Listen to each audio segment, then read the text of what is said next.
Bienvenido a tu espacio libertario en esta calurosa tarde de 1 de abril de 2025. En mayo próximo se van a cumplir 134 años de la publicación de un documento importantísimo, al menos importantísimo para la vida del mundo occidental y sus habitantes. Pues bien, sin más preámbulo, lo voy a presentar aquí. Es la encíclica Rerum Novarum. Ahí está, espero que se alcance a ver. Rerum Novarum, que se traduce o podemos traducir como de las cosas nuevas o sobre las cosas nuevas, aunque también le dan el subtítulo de la cuestión obrera. Muy bien, esta encíclica del Papa León XIII, publicada en 1891, es la primera encíclica de corte social en la historia de la Iglesia romana, neneps. Y tuvo tanta importancia que su publicación dio pie a posteriores publicaciones de otras encíclicas, de otros sumos pontífices, también en el corte social, en la temática social. Como ejemplo de ello, podemos mencionar la encíclica también célebre, Quadragésimo Anno, del Papa Pío XI, que conmemora precisamente los 40 años de la publicación de esta encíclica. Esto, repito, esta conmemoración se da en 1931, repito, Pío XI. También podemos mencionar de Pablo VI, la muy célebre Populorum Progressio, publicada en 1967. Recomendándote amplia y encarecidamente su lectura, voy a proceder a leer un solo párrafo, y ni siquiera un párrafo, de la encíclica de su santidad León XIII, que nos da buena fe a modo de introducción sobre las razones para escribirla y difundirla y publicarla consiguientemente. Dice el Papa: destruidos en el pasado siglo los antiguos gremios de obreros, o sea, en el siglo, él está aludiendo al siglo XVIII, 1700 y tantos, se, digamos, disgregaron las agrupaciones gremiales. Entonces, destruidos en el pasado siglo los antiguos gremios de obreros, lo más parecido a un sindicato, a lo que sería hoy, y no habiéndoseles dado en su lugar defensa ninguna, por haberse apartado las instituciones y leyes públicas de la religión de nuestros antepasados, poco a poco ha sucedido hallarse los obreros entregados, solos e indefensos, por la condición de los tiempos, a la inhumanidad de sus amos y a la desenfrenada codicia de la competencia. Viéndose ya sin gremio, sin protección y sujetos a la codicia de la competencia, a la ganancia del capital, el Papa ofrece en esta encíclica una solución a la situación obrera, a la situación de los trabajadores, pero una situación alterna, una solución, alterna, por no decir opuesta a los ideales del socialismo. Digo, si es que cabe catalogar al socialismo como un ideal. Bien, es de suma importancia abordar la lectura y ni siquiera la reflexión. No hay que reflexionar nada aquí. Aquí nada más hay que prestar atención, porque aquí está todo dicho. Esta encíclica dice la verdad al 100% sobre una situación obrera en 1891, obrero patronal, mejor dicho, que si bien no va a ser 100% equiparable a la situación de nuestro tiempo actual, de los días que corren hoy por hoy, sí puede arrojarnos muy buena luz al respecto de cómo abordar los problemas, repito, de corte obrero patronal, sobre todo en la antigüedad, en que ya las ideologías están tan disgregadas, la función del leviatán está tan desvirtuada. Repito, esto puede constituir una buena brújula para nosotros. Pero en términos generales, no la voy a spoilear para quien desee leerla, ¿no? Va a estar en la red, va a estar en la página de los documentos vaticanos sin ningún problema, a tu acceso. para quien desee comprarla, pues esta colección de Editorial San Pablo, que es la sección de actas y documentos pontificios, este es el primero de ellos. O sea, del centenar de actas y documentos pontificios que publica Editorial San Pablo, este figura con el número 1, así que no te va a costar ningún trabajo encontrarlo en caso de que desees hacerte de él de manera física. Pero repito, se aborda entonces la cuestión obrera y esta es la primera encíclica de la Iglesia Romana que lo hace. Yo admiro muchísimo a León XIII. León XIII fue el Papa obrero, así se le conoce, el Papa de los obreros, el Papa de los trabajadores. No como el de hoy, no como el Papa de hoy, ¿no? Que es el Papa de los indolentes, de los huevones, de los programas sociales y todo eso. Ya lo dijo el mismísimo Milei. ¿Cómo llamó al Papa actual? Es el representante del maligno en la tierra. Pues poco menos que eso, poco menos que eso. Me voy a remitir aquí a la importancia que a nivel histórico ha tenido esta carísima encíclica. Porque, repito, esta encíclica se ocupa de los obreros, se ocupa de sus derechos, pero también de sus obligaciones. Restablece o establece por vez primera la perentoriedad de que los obreros se agrupen en sindicatos. Eso está muy bien. Está totalmente respaldada la instauración y pertenencia a sindicatos por parte de su santidad León XIII, pero aclarando, sindicatos de trabajadores, no de parásitos, no de los que se escudan en el sindicalismo para seguir cobrando sin trabajar. Téngase eso bien contemplado. También se defiende aquí la existencia de la propiedad privada, que tanto deplora el socialismo en distintas etapas, ya sean muy avanzadas o muy primitivas, pero en todas el socialismo deplora la propiedad privada. No, aquí la Iglesia Romana la defiende. El obrero debe ser capaz de hacerse de una propiedad propia, valga la redundancia, pero para eso debe tener acceso a un salario que le permita vivir dignamente y posteriormente ahorrar. Bien, estaba mencionando yo algo que sí voy a dar lectura. Mencionaba yo otra encíclica, la encíclica de Pablo VI, la Populorum Progressio, porque en la Populorum Progressio, que también es heredera de la Rerum Novarum, también se abordan los temas atinentes a los países emergentes, a los países en vías de desarrollo. Y a mí esta parte a la que voy a dar lectura de la Populorum Progressio sí me hace mucho ruido, sí me es sumamente significativa, en virtud de que mi país, México, está manteniendo distintos gobiernos en la región. Sin entrar en mayores detalles, voy a mencionar que ya tenemos unos 3 o 4 años que el gobierno mexicano regala petróleo al régimen cubano y lo admiten con todas sus letras y sin ningún empacho. Los estamos manteniendo, estamos socorriendo, hemos socorrido programas sociales incluso hasta en El Salvador de Bukele, que yo creo que Bukele no tiene ninguna necesidad, y otros tantos ejemplos que les podría poner. Entonces menciona la Populorum Progressio, esa manutención de algunos países a otros, ¿no? Se dice aquí que para evitar que los países pobres puedan buscar ayudas de manera injustificada, a los países que ayuden se les podrán dar garantías, dice textualmente, sobre el empleo que se hará del dinero. México no ha recibido ninguna de esas garantías. Según el plan convenido y con una eficacia razonable, puesto que no se trata de favorecer a los perezosos y parásitos, dicho por el Papa Pablo VI, Populorum Progressio, 1967, repito, no se trata de favorecer a los perezosos y parásitos. Para mí es difícil concebir parásitos más grandes que los dirigentes del régimen cubano, porque ese petróleo y sus dividendos no llegan al pueblo cubano. A mí me dicen lo que quieran. Continúo. Y los beneficiarios podrán exigir que no haya injerencias en su política y que no se perturbe su estructura social. ¿Ok?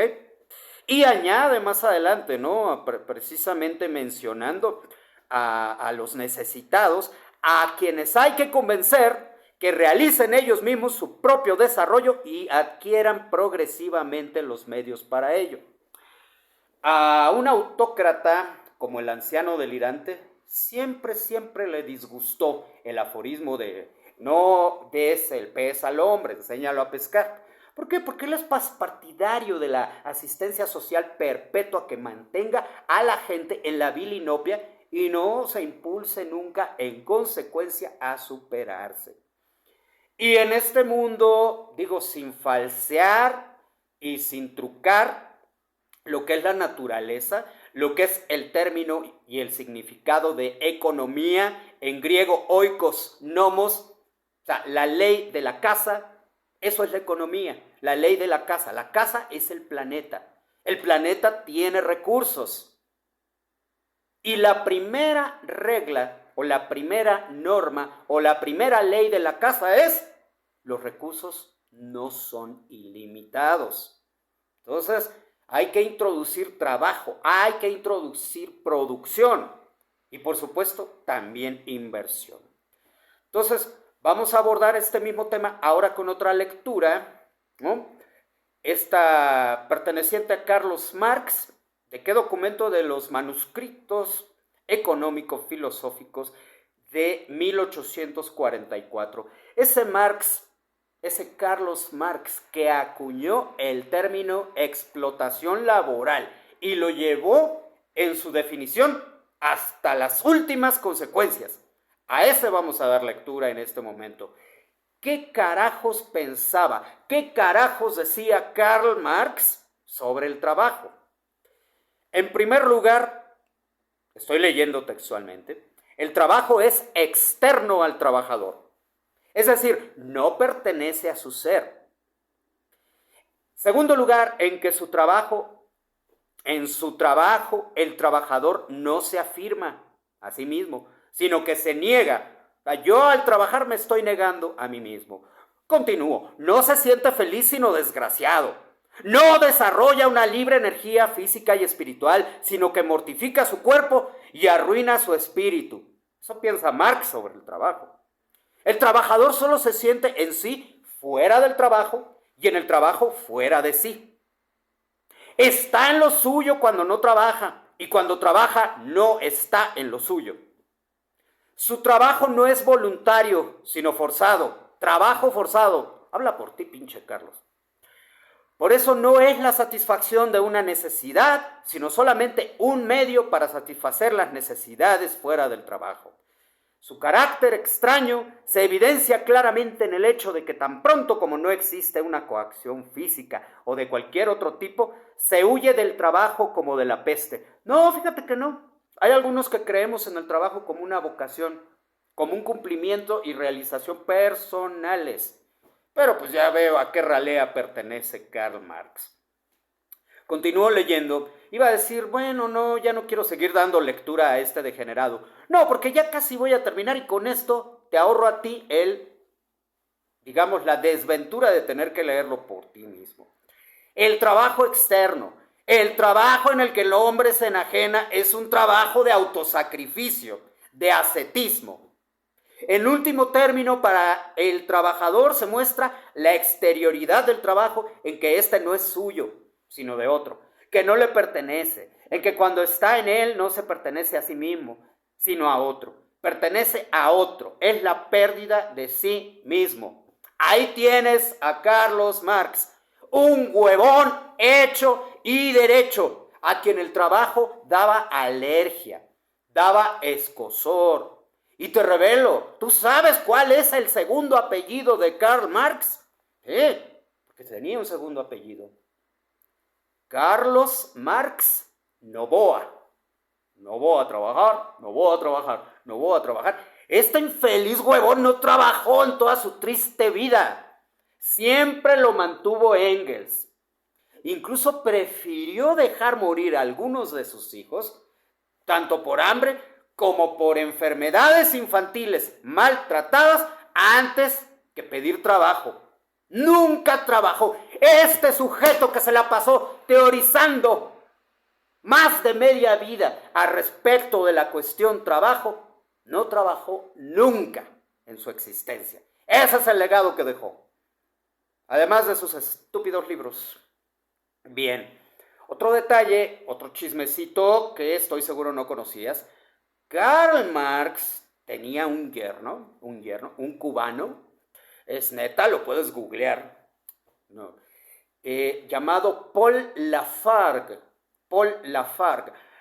que lo único, repito, su yerno, que lo único que hizo en su vida fue escribir un librito, un folletito titulado El derecho a la pereza. O sea, habla de cómo el trabajo nos envilece y la pereza nos enaltece. Y recomienda siempre al hombre no trabajar en ningún momento de su vida. Ese es el yerno de Carlos Marx, Paul Lafargue, autor de El derecho a la pereza. Échate ese trompo a la uña. O sea, el derecho a la pereza. Seas mamón, no creas que estoy inventando nada de esto. Bueno, y tan lo llevó a las últimas consecuencias su propia idea, su propia defensa del no trabajo, que prefirió suicidarse. Ay, la palabrita se me volvió a salir, perdón. Prefirió desvivirse antes que tener que trabajar. Sí, él solito se dio crán, él solito se dio más tuerzo. Ese es el finísimo yerno de Karl Marx. Muy bien. Pues bueno, abordando la cuestión de la desigualdad, me había encontrado con la parábola bíblica, evangélica, y está en el Evangelio, de Lázaro y el rico Epulón, que tú recordarás que pues, el rico Epulón se la pasaba a todo mecate, bien cachetón a la vida, con los mejores manjares, y Lázaro pues comía de lo que caía de la mesa del rico Epulón. Eso era todo. Y bueno, después, como suele suceder en la vida, los dos mueren y uno de ellos llega al seno de Abraham, es Lázaro quien llega al seno de Abraham, y el rico Epulón pues llega al infierno. Entonces, hasta ahí la anécdota, se hace la comparación. Mira, la cuestión es que tú en tu vida se le dice al Epulón suplicante, tú durante tu vida la pasaste bien y pues a Lázaro le tocó padecer, ¿no? Tú tuviste de todo, Lázaro no tuvo de nada. Y ahora es al revés, ahora Lázaro lo está pasando bien y pues tú no, y así las cosas. Y ha habido muchas interpretaciones.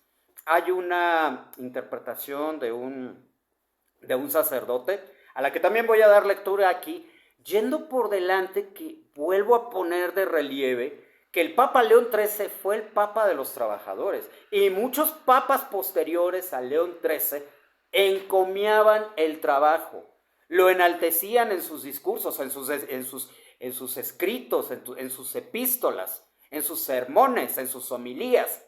El trabajo es algo bueno. No, ahora se habla nada más de los pobres. Los pobres por aquí, los pobres por allá. No te olvides de los pobres. Pero del trabajador ya nadie se ocupa. Ahora, retomo la parábola de Lázaro y el rico Epulón para dar lectura a una interpretación que da este sacerdote español, lo voy a leer textualmente, el sacerdote José María Cabodevilla. Dice, ¿qué mérito tiene ser pobre? Ninguno, desde luego. La pregunta está mal planteada. No debe presuponerse en los pobres ningún mérito, correcto. Un mérito que fuera correlativo al de mérito propio de los ricos. Importa mucho subrayar esto. Dios no concede el reino a los pobres porque les deba algo a ellos, sino porque se debe fidelidad a sí mismo, a su condición de Dios justo y reivindicador de toda justicia. La pobreza no es un hecho físicamente natural ni moralmente neutro. Ahí sí estamos en desacuerdo y ahorita voy a entrar en tema, en materia. Frecuentemente es un efecto de la justicia humana. Por eso el reino de Dios tiene que ser un reino de reparación y justicia, cierro cita. Bien, aquí afirma el sacerdote que la pobreza no es un hecho físicamente natural. ¿Según quién? La pobreza es precisamente el estado natural del hombre. en todo tiempo y en todo lugar. En serio, para empezar, nacemos pobres, nacemos indefensos, nacemos inermes, nacemos desnudos, no servimos para nada. Lo único que sabemos hacer por nosotros mismos es llorar. Eso es todo. Yo no veo una forma más absoluta, más avasalladora de pobreza que el nacimiento de un ser humano. Una cabrita, incluso al nacer, incluso ya puede empezar a moverse, tantear, hacer sus pinitos en sus primeros pasos. Pero además, la pobreza históricamente ha sido el estado natural del hombre, históricamente. Fíjense, aquí tengo las cifras porque las recopilé. Tenemos que al comenzar el siglo XIX, es decir, 1801 para adelante, ¿okay?, el 95% de la especie humana vivía en la pobreza. Y tuvieron que pasar siglos, por lo menos 2, para que la cosa ya fuera pintando de otra manera, adquiriese otro cariz. Y fíjense, repito, 1895% de seres humanos en la pobreza. Para 1990, les comparto la cifra, ya se había reducido la pobreza a 38% de los seres humanos. Comparen 1801, 95% de pobres, con 1990, 38% de pobres. Eso fue un tremendo logro. Ahora, tenemos esto, ¿no? Tuvieron que transcurrir 2 siglos, desde 1801 hasta 1990, para que se redujera esa proporción. Está bien. Pero hubo una reducción todavía más milagrosa, porque lucía milagrosa por lo veloz, por la forma tan vertiginosa en que se ejecutó la reducción de la pobreza, digo, entre 1990 y 2014. Este dato es importantísimo. 1990, 38 millones de pobres, y 2014, ¿cuántos había? Y dije 38 millones, no, perdón. 1990, 38% de pobres a nivel mundial. Y 2014, 11% de pobres a nivel mundial. Un logro monumental. ¿Y esto gracias a qué? ¿Gracias al Foro de Sao Paulo y a las medidas socialistas de Latinoamérica? No, no fue gracias al Foro de Sao Paulo, ni al humanismo mexicano del anciano delirante, no. Esto se logró merced al Consenso de Washington, que fue otro foro donde se delinearon las líneas maestras de lo que hoy se conoce denostativamente como el neoliberalismo. Bueno, pues esas medidas neoliberales fueron las que llevaron a una reducción de 38 a 11% de pobres en el mundo entre 1990 y 2014. Fue eso, no se dejen engañar. Llámalo neoliberalismo, llámalo Consenso de Washington, como lo quieras motejar, pero fueron esas medidas que en su momento fueron dolorosas, pero se impusieron como necesarias, quiero decir, dolorosas a largo plazo, porque se redujeron muchísimo los subsidios sociales, pero cuando tú le reduces a una persona un subsidio, la impulsas a chingarle, como decimos en México, a salir a buscarse la vida, a superarse.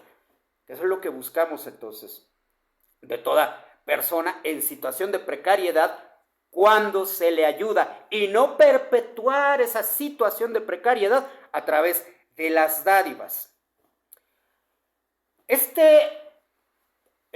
Redujo esta disminución de la pobreza, redujo su celeridad en estos últimos 10 años. Entre 2014 y 2024 se llegó, pasamos de tener 11% de pobreza en el mundo a aumentar 3 puntos y tener 14%. Bueno, esto es algo natural. Finalmente, estos ciclos como tales semejan un péndulo uniforme. Pero fíjense muy bien, de 1990 aquí el péndulo llegó hasta acá. Y en 10 años el péndulo únicamente regresó aquí, proporcionalmente. Entonces, es decir, sí, Pasamos de 38 a 11 millones. O sea, 27 puntos porcentuales en 24 años. Y en estos 10 únicamente retrocedimos 3. Eso también es una maravilla. Pero es que también ocurre otro fenómeno. Mira, tú puedes, porque ya lo dijo el Evangelio, y esto debemos tenerlo muy en mente, a los pobres siempre los tendréis entre vosotros. Esto obedece a una razón. Supongamos que implementando medidas muy específicas y bien planeadas para la reducción de la pobreza, como la difusión del empleo, supongamos que tú rescatas pobres, rescatas gente en situación de pobreza, pero no puedes rescatarlos a todos al mismo tiempo.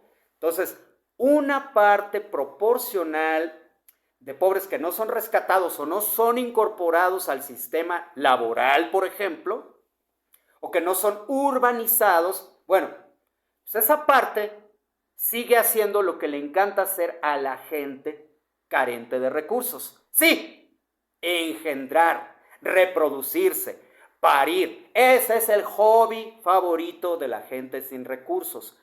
Entonces, los dejas allá como burros sin mecate, decimos por acá, y pues van a seguir teniendo hijos. Por eso, pues, la proporción o el porcentaje de pobres va a ir aumentando, porque en lo que estoy terminando con los de acá, los de este otro lado van en aumento. Es una carrera difícil, es una carrera que nunca vamos a completar, a menos que asumiéramos el sabio, el sapientísimo consejo de don Henry Kissinger, que a los pobres del tercer mundo pues había que esterilizarlos. Sí, se dice y no pasa nada. Si no les gusta lo que digo, bueno, pues que se quejen de mí. Entonces, pero sí es fundamental que se responda a las necesidades de los más desfavorecidos, primero a través de la capacitación y segundo a través del empleo.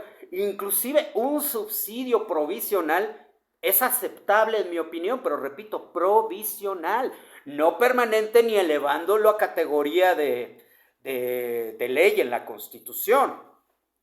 Ahora, se habla mucho de pobreza.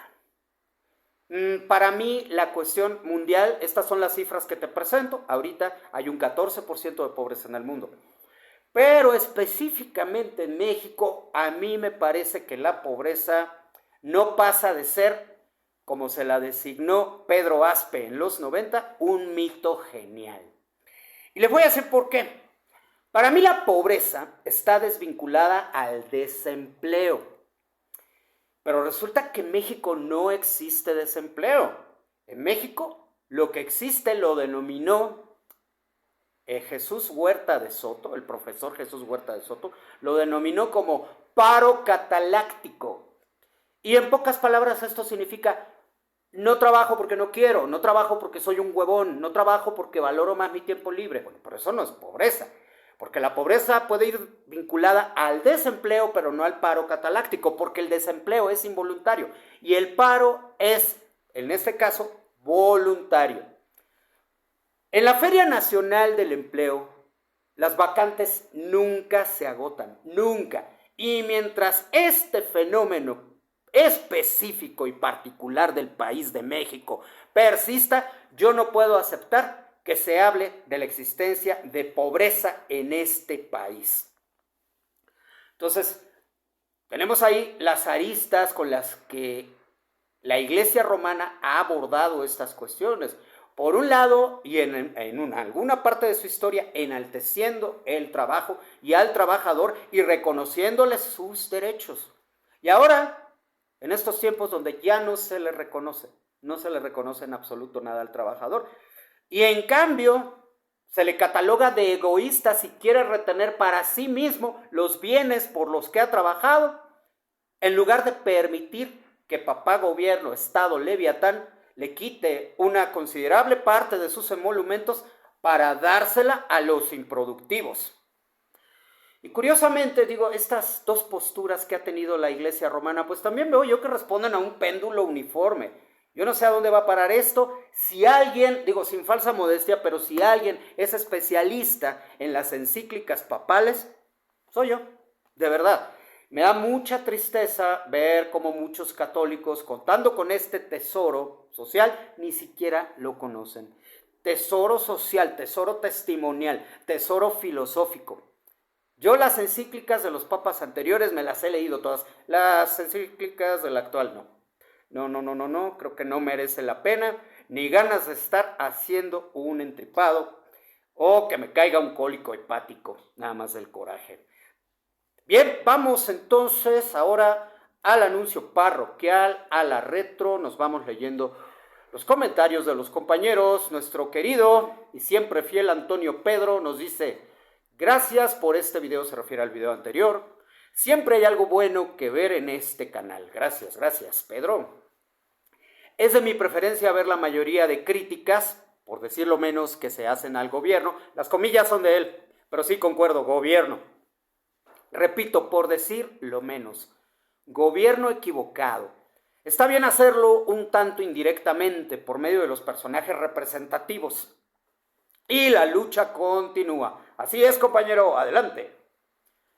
Nos vamos también con Master de Pintura de Costa Rica, que nos dice, nos deja varios comentarios. El primero: ¿por qué vendrá el gobierno mundial? Por la ineficiencia de los políticos en todo el mundo. Fíjese, Master, que leí por ahí algún aforismo que decía: se dice que los seres humanos debemos ser gobernados porque somos incapaces de controlarnos a nosotros mismos. Pero la paradoja o la ironía es que el gobierno también está integrado por seres humanos. ¿Qué pasa? Que alguien me explique, por favor. Continúa, Master. Gracias por la recomendación de mis canales. Buenísimo, Master. Yo disfruto a mansalva su contenido. Me encanta verlo publicar. Me gusta ver los recorridos. Y me gusta más cuando tiene reflexión, cuando nos da algún mensaje a sus miembros, a sus fans, ¿ok? Pero de todas maneras, gracias por tanto. Y dice también Tercia: gracias por la lectura de los comentarios. Pues aquí estamos, es el anuncio parroquial, como ya lo hemos venido designando desde hace unos videos atrás. Manda Calexico Dead, saludos desde Mexicali, saludos Mariscal. Happy Braulio Laga desde Alemania, dice: gracias por las felicitaciones, ya son 54 años de edad, más de medio siglo, y como estudié cine en la universidad, no dejo de ir al cine, aunque menos, ya que los precios subieron y es bueno cuidar de los nuestros. La vida continúa. Muy buen video, gracias, Happy. Me gustaría que analizaras la obra Macbeth. Ok, pues lo vamos viendo, lo vamos checando, lo vamos agendando. También Mía Zamora felicita a Happy Brau por su cumpleaños. Happy le agradece. Y termina, último comentario, el de Happy Brau. Dice: a la larga todos somos pobres. Pues sí, es cierto. Yo, para cumplir deseo, compré mi auto nuevo y aparte del pago mensual tengo que pagar seguro e impuesto anual. Pero así funciona la vida y nos manda abrazos. Y tal como él, yo también te abrazo, neptuniano, y agradezco esta media hora de atención a tu espacio libertario, abatiendo al Leviatán. Tempus fugit, carpe diem, memento mori.